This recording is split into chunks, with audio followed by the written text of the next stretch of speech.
This is the brand new Ford Mustang GTD, a car with 6 decades of history, but now in the most extreme form that it has ever taken. Today, I've been handed the keys for my very first drive of a car soon to arrive in my collection. We're going both on the circuit where it belongs and also out on the open roads in the south of France. But here's the question, with a price tag well into supercar territory, can it possibly deliver the thrill and connection that I need to confirm adding it to my collection?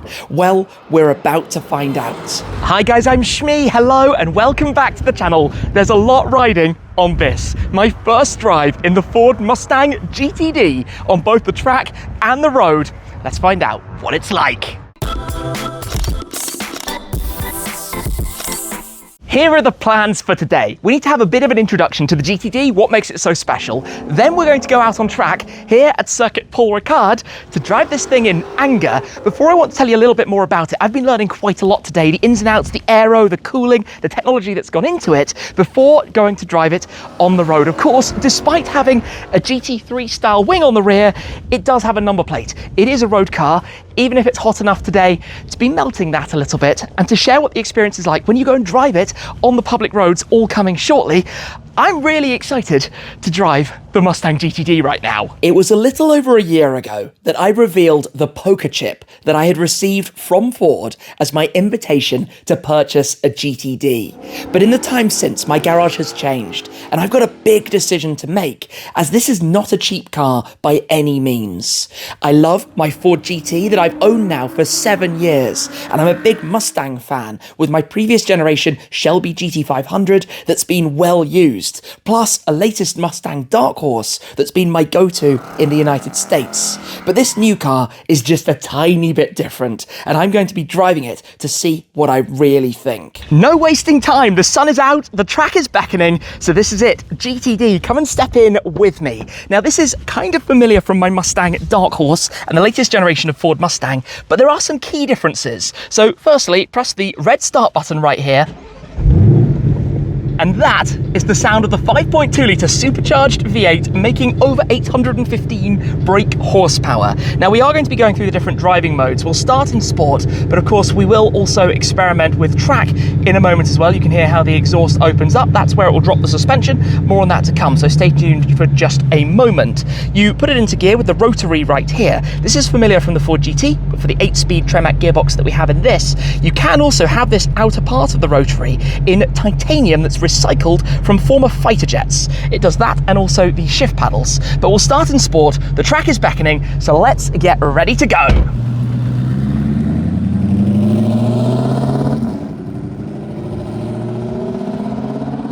This is it, GTD at Paul Ricard, a day I have been longing for about 2 years since this car was introduced. But here we go, all of the track to myself, to enjoy, to experience, to drive in anger. So we're in sport mode at the moment, traction control is fully on, but out we go.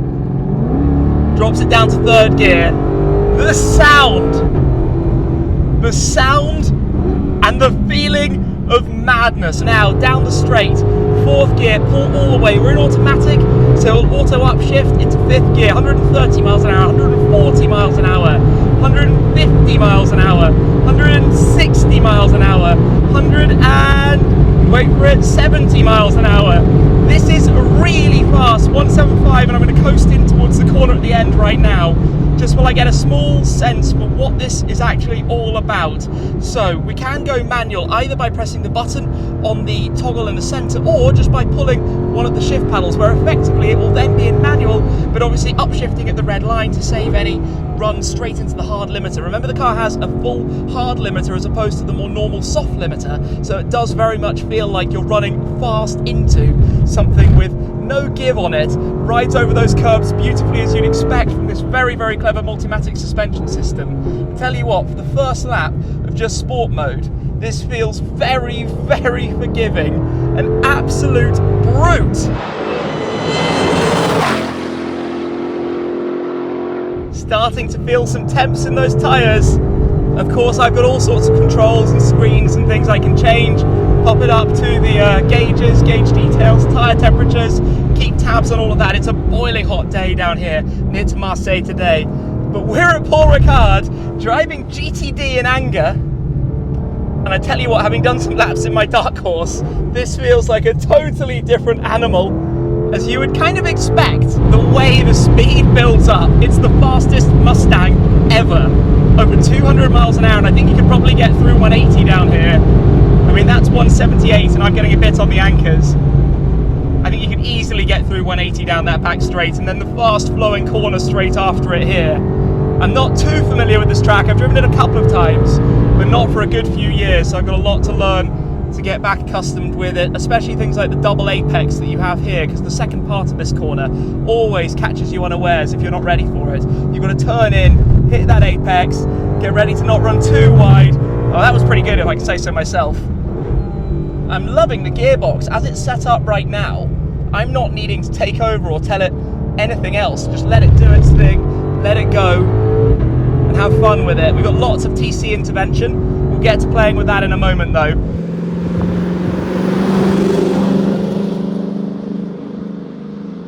I'm going to pop the car into track mode in a second, which is when you will see it running in its lower ride height. Now, the GTD is built and assembled by Multimatic, a little bit like its predecessor, the Ford GT, which I'm sure you've seen dropping down into track mode and popping back up again.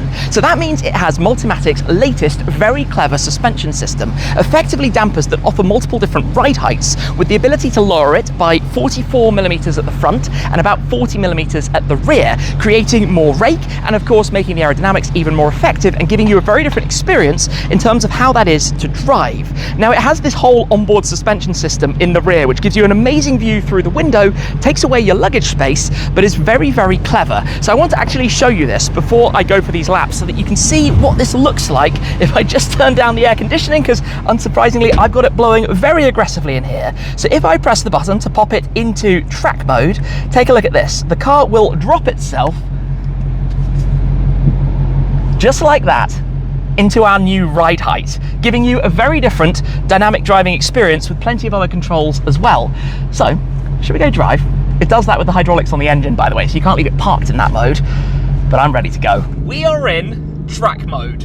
Entirely new setup. I'll get to advanced track and some of the other settings in a moment, but for now, let's give this a go and see how different it feels when we start to get through some of the twisties. Got to get a little bit of temp back into the tyres again. Gosh, it sits so much flatter and lower. I mean, I shouldn't be surprised because I know that feeling from the Ford GT. And the ride is communicating a lot more of the terrain and some of the bumps as well. That gearbox, it's beautiful. I tell you what, you don't realise that you're driving in a car that's nearly 2,000 kilos. It hides that incredibly well. It's about 1960 or so, which is quite remarkable, but it's a big old car as well. And with the way it moves and handles, you would not believe it. The tricky final corner, you want to get this right, so you get the speed for the start line, a little bit wide.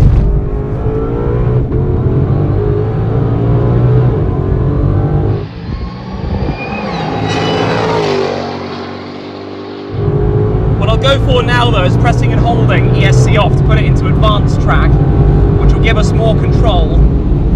There we go. So now I can use the variable traction control. I've got 6 different settings. If I put it all the way on, it's fully nannying me. If I turn it all the way off, it is, as the name suggests, all the way off. And then I have a bit of a wild machine. Now it does have complete 50-50 weight distribution because of the transaxle and the gearbox in the back. It's very different to my GT500. The way that it drives and the way that it feels. So to change the traction control settings, you use the cruise control. So you use the set button to notch it down a couple to get some of the feel for this. And hopefully on some of the corners we can just experiment a touch more with where that limit is. Because there, for example, TC is intervening and kicking in, because with great power comes great responsibility. The way the numbers build down the back straight, it is ferociously fast. Up towards that red line, 7,650 RPM, 100 RPM up from that of the previous use of this engine. And these numbers.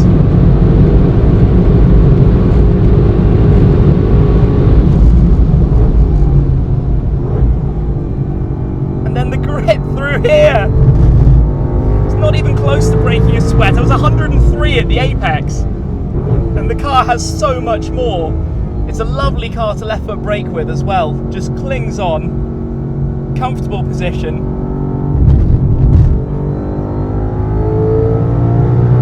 Another thing that's really interesting is when you go foot flat on the throttle, you look in the rearview mirror at the DRS deploying. Obviously then when you lift off, it immediately shuts that to give you more downforce, and it's rated above 54 kilometers an hour when you're over 95% of throttle. So effectively when you're full throttle, it will open and give you DRS when you're in track mode. It behaves differently in the different settings. Down the star line, we're in manual now, so shifts are on me, although when you have it in auto, obviously you have the advantage of the perfect upshift. So it's almost like, why would you run it in manual? Down over 150 miles an hour down the start straight. So with traction control fully off, this is where if you give it a kick, yes, fantastic. Does what a Mustang should do. Obviously sticky Cup 2s or Cup 2Rs are not the ideal tyre for drifting given how much grip they have, and I'm a big fan of Cup 2s. I have them on pretty much half of my collection, Cup 2Rs on some of the others, because the track performance is phenomenal and it's a brilliant balance as well of being usable on the road. They just tick basically every box in one, which is kind of what you want, right? But here, power on. It's a riot. It's an absolute hooligans machine. Running a little bit low on fuel. That's probably not too surprising considering this style of driving, but I am amazed with the ability and confidence the car gives you, the way it hides its weight. There's been a little bit of an understeer feeling when you throw it heavy into a corner. Obviously in a modern car that tends to be the way, because otherwise people are going to end up completely binning them. And then when it goes the other way and you get the oversteer, it communicates exceptionally well what it's doing, where it's going, what it wants to throw at you, so you're not surprised by it, you feel that coming. I just want to have another slower drive around before we're going to go out on the road a little bit later, but I also need to show you so much more about the car itself, which we'll do probably back in the pit lane in a moment. I think it is time for me to exit stage right into the pit lane to bring this back home to get it prepped for road driving. But there are so many things I'm already feeling very excited about when it comes to the GTD, and very much looking forward to. I'm fascinated by this. I'm really fascinated by how capable it is.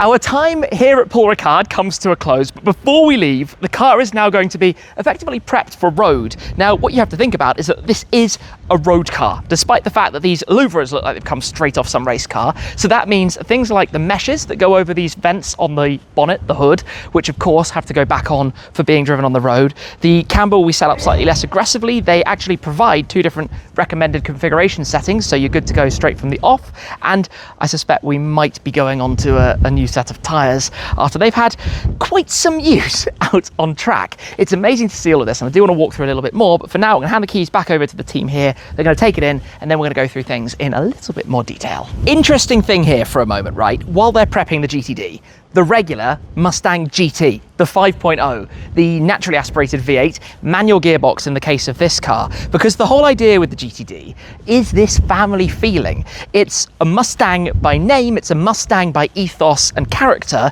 but it's a very different Mustang to your regular S650 generation. This is of course a tenth of the price of GTD, that kind of thing. Very different setup and style, but when Ford have done all the development work into the headlights, into the infotainment, into the interior, it makes sense to bring that into a car that has its own powertrain, incredibly trick suspension. It's kind of like that of the Ford GT. So in a moment, we should have the two together and can talk a little bit more about this and go for a full walk around of GTD. Just listening and looking at this as it arrives towards us, what a thing. Firstly, walk around of the exterior. We're going to get to engine, interior, active aero, all that good stuff. The initial thing I want to say is obviously Mustang, right? The design, the headlights, the eyes of the car, even down to the shape of the nose line, just significantly beefed up in every way. I mean, the Mustang GT has hood vents. They just got bigger and more aggressive with the gurneys and the airflow, now with the vent protectors the shields installed. Obviously massively wide. In fact, it sits at about 2 meters 8 wide, which is, well, about 7 or 8 centimeters wider than the Ford GT. This thing is enormous. Come round to the side though, it shares very little with the regular car. The body effectively is going to arrive at Multimatic, where it then gets chopped off to replace many of the panels with bespoke carbon fiber bodywork. So doors, wings, front fenders, all of the other parts as you go around. But even back here, you can see over, kind of looking in the background, the shape of the tail lights, this cut that it has through, it's the same type of design, right? It's very much this latest generation of Mustang in the design, in the way that it's presented, in the way that it looks. Just everything very different underneath. Suspension, engine, gearbox that sits back here. In fact, the reason this is all opening is for cooling of the trans cooler that sits right inside, which obviously in there you don't have because it's not a transaxle, it's up front. So the idea has been to take this Mustang platform, and we'll get to more of this of the interior as well, but dial it up way beyond 10. Moving to the heart of the beast, the engine, the evolution of the Predator V8. You've got the hood pins, so you give those a press on both sides. Then there's a latch to open up the very light carbon fiber engine bonnet to reveal this. It is an evolution of that 5.2 litre supercharged V8, now making 826 PS, metric horsepower, 815 brake horsepower, and along with that 900 Newton meters, that's 664 pounds-foot, all through this 8-speed Tremec dual clutch gearbox to the rear wheels. This is like a touch of old school. Now obviously to get the extra power over the 760 horsepower of the GT500 has a smaller pulley, it has new cams, a bunch of other components that have been upgraded, but I wouldn't be surprised if this actually makes potentially a little bit more than it says it makes. Certainly felt that way out on track. So the top speed of this beast, 202 miles per hour, which makes it the fastest Ford, other than the GT, ever to have been made. Of course, you can have the carbon series, which would then give you the carbon stripe that comes down the front all the way to the nose, as opposed to being painted, and it would also give you the lower carbon fiber components as well. But in engine terms, the transaxle setup is all about the ultimate 50-50 weight distribution. It's literally 50-50 in this car, weight up front versus weight at the back, which any driving enthusiast or purist will know and understand is the perfect balance. In aero terms, this is unbelievable. So ignoring the obvious things like the gurney flaps here, which are all to do with bringing the air up so that the air can be extracted from below. Again, the louvres, you've got all of this swelling air in the wheel wells. This gets it out of there as quickly as possible. You then have this wing. We need to talk about the spoiler, how it's mounted up here on the rear deck, and then how much downforce this helps to produce. In fact, the headline downforce numbers, at 150 miles per hour, it produces 610 kilos of downforce, about 1,350 pounds.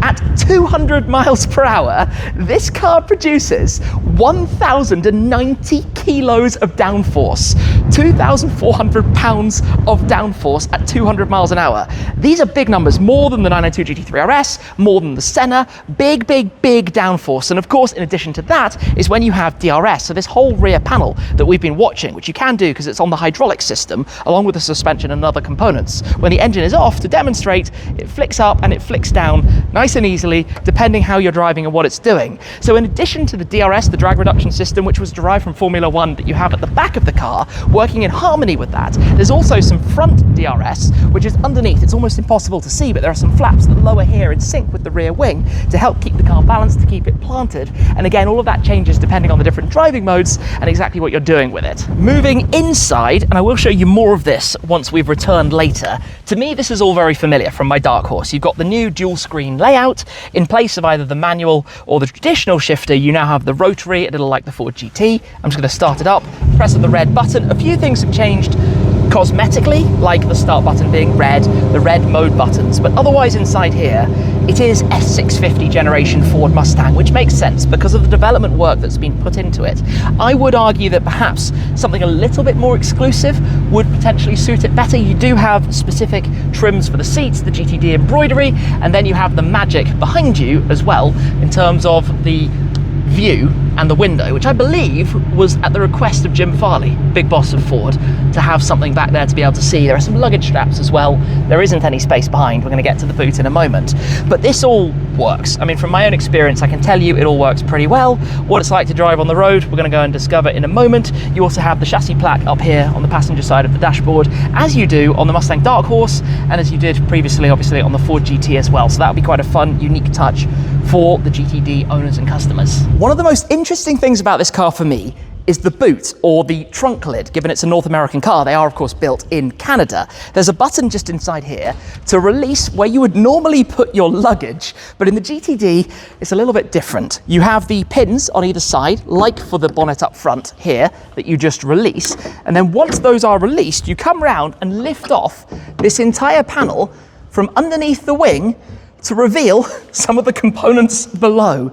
Now this is where you have the transcooler, which has those fans directly out of the back of the car. So you've got the intakes over the top that come in towards the cooler. Then either side of that, you have a view through with this supporting rod that's designed to protect from anybody being able to get inside. But even the battery is moved to this side to help with the weight distribution, bringing it over here. And you have an amazing view through to everything that's happening in the underside. But fundamentally, there's no luggage space back there. That all goes on the back seat, and you probably need to put this very nice lightweight carbon fiber panel back into place before you do go and drive. I tell you what though, it is very light for a big bit of bodywork. This then slides back under here, making sure I get it right with the rubber seals and where it sits, goes into position. Just get it up onto the hood pins. There we go. Click this down, click that down, click this one down, and we're done. Ready to drive.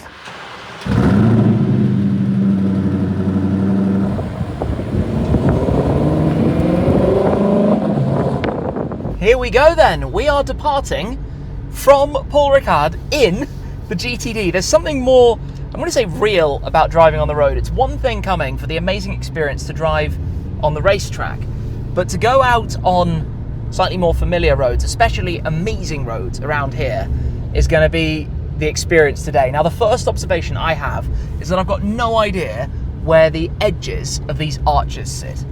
This thing is so exceptionally wide, and you are very blind to it when you're inside the car. You can see the edge of the bonnet, but I think there's about a foot of car either side of that. That's going to take a small bit of time to adapt to. I mean, even if I dip the mirror down, there's a lot of car back there. So we are following the signs to Sortie, departing from the circuit. It's been an amazing visit. Every time I've been here, it's always been an amazing visit.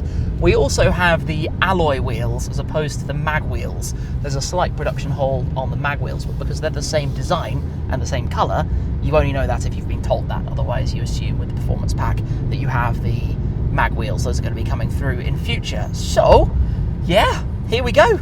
Smooth, easy, comfortable, slow speed like this, no questions, nothing to really comment on. Car does its thing, gearbox is smooth, as you would expect. We are currently just in normal driving mode. You've got all the different modes. We're not going to use track on the street, because that wouldn't make any sense. We've got the AC blasting, it's doing a lovely job at slower speeds. Those bumps you're definitely a little bit conscious of, because obviously it's a firm ride. We've got the hydraulic system in here, which is, again, so state-of-the-art, top-of-the-line, clever, special, fancy, amazing in every way, that it's hard to really describe in full. But this is my raw first road experience in the Mustang GTD. It's that familiar sound of the engine whirring away. In fact, I'm just going to go into the air conditioning, turn that down for a moment, just so we can hear a little bit more of that rumble in the background. I've currently got the speedometer in miles per hour, given that we're in France. That's always a little bit interesting. The other thing is that we do have the lift system. So by pressing that button, you just wait a moment. Gosh, the front goes up quite dramatically. A lot of clearance over the speed bump there. And then at speed it will go back down. Yep, already done it. Back down it drops. That's pretty easy and self-explanatory, just repurposing some of the buttons that were previously here on the regular Mustang. I noticed that there's no wireless charging pad right here, as you'd otherwise normally have, but obviously this has been reworked for the dual clutch, for the different gearbox, because the regular Mustang either has the 6-speed Tremec or it has the auto. It doesn't have a dual clutch, and this dual clutch is an evolution of what you had in the GT500, which was the 7-speed So shorter gear ratios, and that's the thing that makes it, I think, feel faster. It goes up through the gears even quicker as a result of that different setup, that different drive. But what a day, what a beautiful circuit. We've actually driven around the runway. There's an airfield literally here to fly in and come have some fun. That's why you see the Ferrari XX program, Corsa Clienti cars here, Pagani's Arte in Pista, that kind of stuff. And I've been here today somehow, with thanks to Ford and Multimatic, for a day of my own fun in this. I don't really know how to describe it, because it's a supercar, no question, but it's a supercar in a sports car platform and frame in terms of what you're normally more familiar with. Now the road starts getting a little bit more interesting. So manual, let's start dropping some gears, right? Get some more noise out of it. I do want to say, by the way, that the view I have behind me of the dampers moving, if you spin your neck and take a look at them, they are so cool. Yes, because you have a window and no sound deadening, there is a little bit of noise that comes from it, but I love that kind of mechanical noise. You know it's actually doing something. It's not just there for show or no real purpose. We're also in quite a automotive area, given a 488 Spider just cruised past us. But this is where I'm going to say that noise is quite familiar. That shift pop, the crack that you get out of this thing, I know very well from the GT500. In fact, I would say driving this as it's set up right now, it feels disturbingly similar to GT500, but even better, which is honestly amazing. It's very smooth. You'd expect that from this suspension system. I mean, this road is smooth enough, but it rides it so well. That's what I'm focused on right now. The turn-in feels brilliant. You would never realise the car is as heavy as it is. In fact, the steering is one of the best bits. It feels so connected and so real.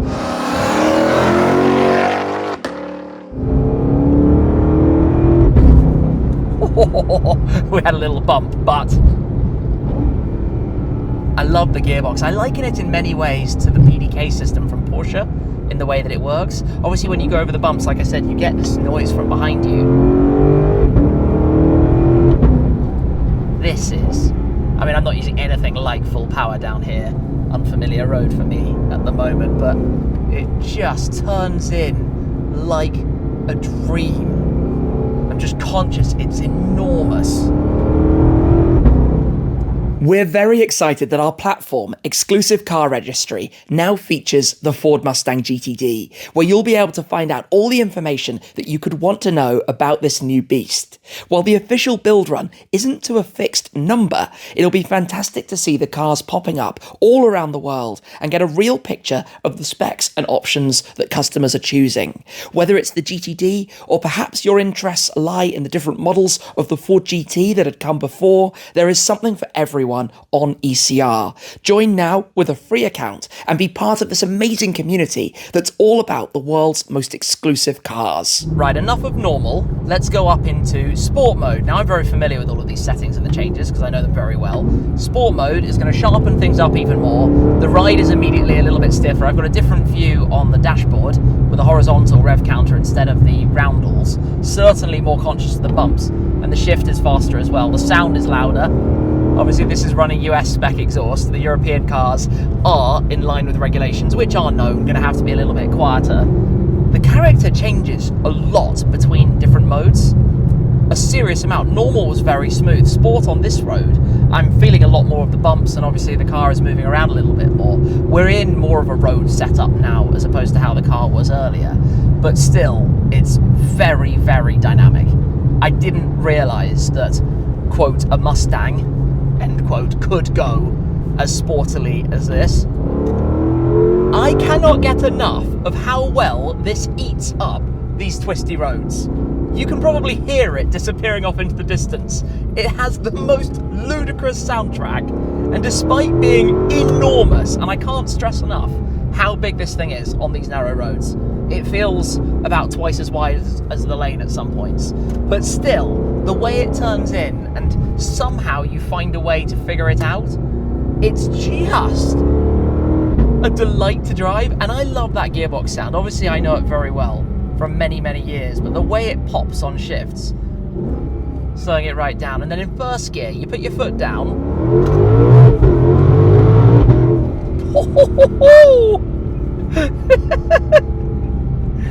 It's silly, there are so many noises, so many mechanical sounds around. Now, I should probably point out a couple of things that I'm not the biggest fan of. One of those is certainly that it isn't more bespoke inside. Don't get me wrong, I love the Mustang. I've had a couple of them now, but I think just something a little bit more.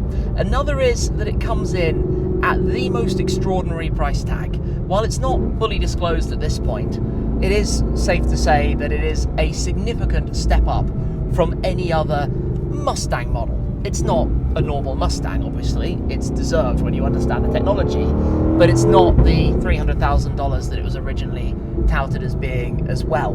The last thing to talk about is just the size. You know, is it feasible to actually use something like this on European roads, on these kinds of roads? Yes, short term, one-time drive like this, it's manageable, but every single time the road pinches a little bit more thinly, I am nervous, anxious, worried about the wheels and the carbon bodywork, and also how low the front is. Yes, the lift works brilliantly. They've done a great job with the front lift, moves up very quickly and obviously helps you, but the front is so low, and if you were to dig it in, it would do a lot of damage very quickly. So that's something that really, I'm going to say, impacts the usability.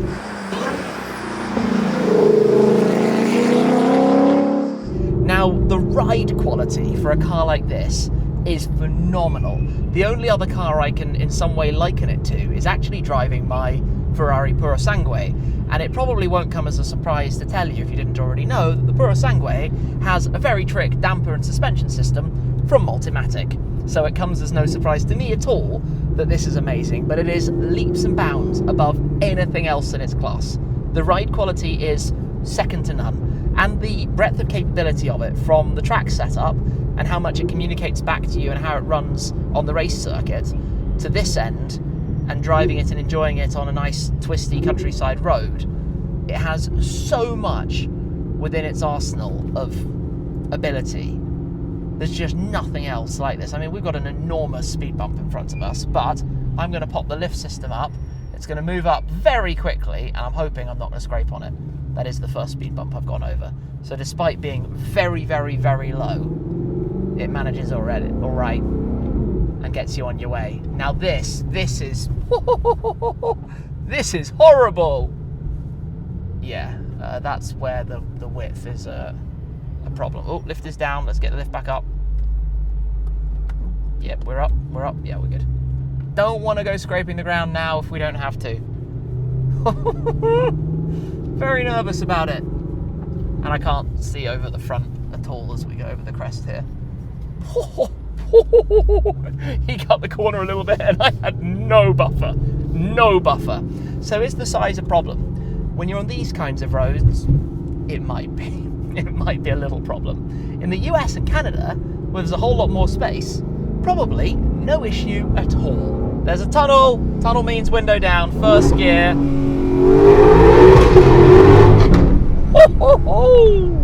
Now that was utterly silly.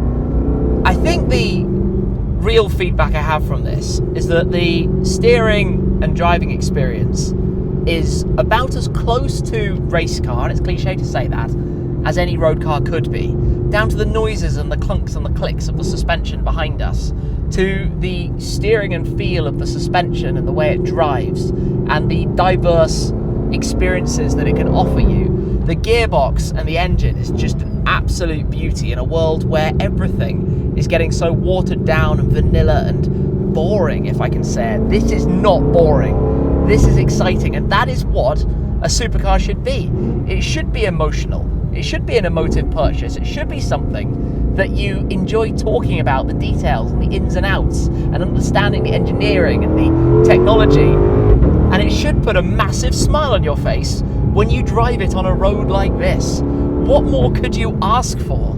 There are some quirks, there are some foibles, there are plenty of them. The timing, the car hitting the market, it's all, I'm going to say, a little bit peculiar. The price point especially. But what you get for that is something that there'll be a couple of thousand. I think the idea is maybe it's 2,500, something like that. It's not an official number, so nearly double the Ford GT. But just heavenly as the road gets a little bit more open, a little bit wider. There are so many places in the world that I can't wait to drive the future Shmeemobile. The doubts that I had in my mind are quickly being eradicated during this drive, this experience. It's a complex car, it needs a lot of explaining, but my word, is it a lot of fun. And at the end of the day, that is what it should be. Pulled over for a moment, I'd like to show you a little bit more around the interior. You've got these lovely animations and graphics, obviously the launch specification, sound designed by B&O. Let me just turn it on. In fact, actually, let's start the engine. Oh, press the brake, it did it automatically. Interesting. So I want to show you a few more of the controls and commands up close. This is your standard dashboard, the normal view, 2 roundels. If with the mode selector, you press it here, shows you normal initially, then you go into sport. Love those little graphics. Once you're in sport, you then get the new display as I've been talking about, the horizontal rev counter, and it just shuffles everything else around. With the press of OK, you can then change and have the right side showing different bits of information depending obviously exactly what you would like to have on there. This is where you would then either go down further into track and lower the suspension, or you've got drag strip or slippery modes, or custom should you wish. But that is not all. This is something I quite like. So say you are in sport, you then have all of these other controls, so you can manually, independently then change the dampers. You've got sport or normal for those. You've got the exhaust, so you can actually pop that up into track or even into the quieter mode. Doesn't get a whole lot quieter, but it does get a little bit quieter, which is obviously the goal. So you can have it in officially track use only loud mode. And then on the right hand side, you've also got the button for the steering, so you can adjust that through normal, comfort and sport as well. So all of those independently configurable. You've then got cruise control with your lane assist, your other controls on the right hand side, and obviously the shift paddles mounted to the wheel on the back. Coming over here, it's Ford's sync system. So this has all of the functionality you would expect, your wireless Android Auto, Apple CarPlay, all of that jazz, great sound system, maps, navigation, everything else easily accessible in here. Works very well. I'm obviously used to it from my cars. If you've driven another Ford vehicle with all of this product in it, you will know. A few changes are just basically the red button here, red buttons there for the mode, and a few hotkeys here. So pressing on the left is your track hotkey where you can actually turn off or on the active aero. You've got line lock, as we know from other Mustang models. You've got launch control, and then you've got a few lap timers and different tools as well, things to play with. I always quite like this stuff. It's fun, it's entertaining. The Mustang button, which lets you set up some of the car and the functionality. Traction control, which when you press and hold puts it into advanced track off. That's where if you're then in track mode, you get the variable control that you do with the cruise control. You've also got the button here for the lift. You press it, you wait a moment, and then it pops up the front, and that works very nicely. Lower it straight back down. But otherwise, this area just slightly reworked from before. You've still got USB and USB-C down here. You've got the selector, which compared to the Ford GT actually has a smoother rotation, but the same type of setup as that and the GT500. You press in the middle for manual mode to keep it in manual. If you've shifted with the paddles, it will go into manual, but automatically upshift as well to stop you running into the red line. A couple of cup holders, good little storage bin in the armrest. But I think the biggest thing, aside from the nice setup, one of the 2 different interiors, the other is the ombre with a bit of a grey fade going through, is that view behind. The view through that window and how much you see it happening and things working. The rear wing is pretty much all you see in the rear view mirror, so that's not the most useful thing in the world, but I find it funny how even in here you've got a sunglasses holder, you've got everything that basically comes in the standard Mustang, but very much for purpose in here. In fact, if I open the door though, right, we're in track mode, rolling into park. The noise is genuinely incredible. Big part of this. So that is your interior tour. Light controls, the boot open release we showed earlier, auto lights, mirror controls here. Full interior tour really of GTD. Everything you could want to know about the inside of this car. Well, there we have it. We've still got a little bit of driving to go, but I think that's been a pretty comprehensive look at the Ford Mustang GTD, what it's actually like, and needless to say, it is really cool. If you like videos like this, check out the one right over there. But that's it for this time, and I'll catch you again very soon. Cheers.